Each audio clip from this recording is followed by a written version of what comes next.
we realize that occupational cancer is killing our firefighters. It's the number one leading disease, line of duty deaths of our firefighters in Virginia.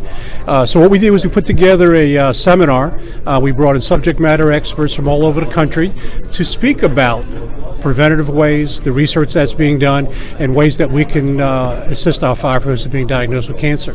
Sadly, last year, 7 Virginia firefighters died of occupational cancer, and we had 59 that were diagnosed.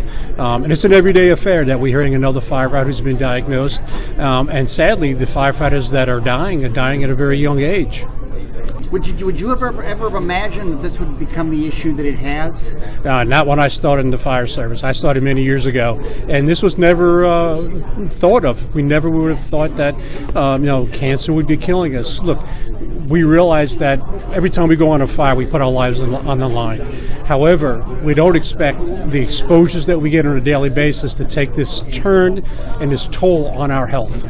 And I mean, something like this is good education for all of us, and I would even think localities need to start looking at this and changing the way and providing more equipment for you guys. Yeah, absolutely, and many fire departments are, but again, it's a budgetary issue.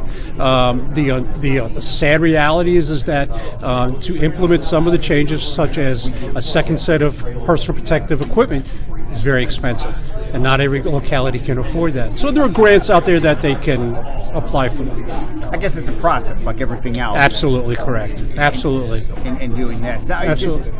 Until you came to me a few years ago, this was not on my radar. I'd never even heard of it, and since then, I hear about it more and more. That's the fact. We know more and more firefighters are being diagnosed. Our workforce is getting older in some senses, and then again, exposures, it can take 2, 3, up to 10 years for the exposure to turn to a cancer, and it has a terrible issue with recruitment and retention. I guess just the turnout that you get here, though, has to make you feel like there is hope and the people are getting some knowledge. Absolutely. We have 135 firefighters from this region here sitting and listening to these subject matter experts that are bringing in some phenomenal information. You're part of the Cancer Firefighter Support Network, and that's correct. I mean, I know you're doing good things as far as helping people out.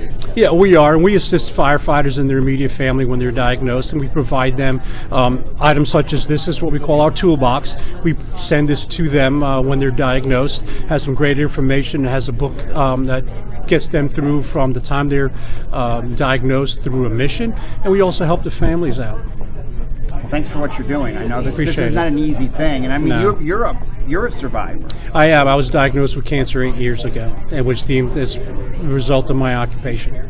When that happened to you, how big of a shock was it? It was a tremendous shock. Never in my wildest dream that I would even think about me being diagnosed with cancer. And then through early detection, which saves lives, we know that. I went through some screening. It was located and found, and 8 years later, I'm here and speaking to you. We have a tremendous website with a lot of great information. And if you're local, every year in September, we have our annual fundraising golf tournament at Lee's Hill. We'd love to have you come out, sponsor a team, and then help our brothers and sisters, our hero firefighters that are dying and battling cancer.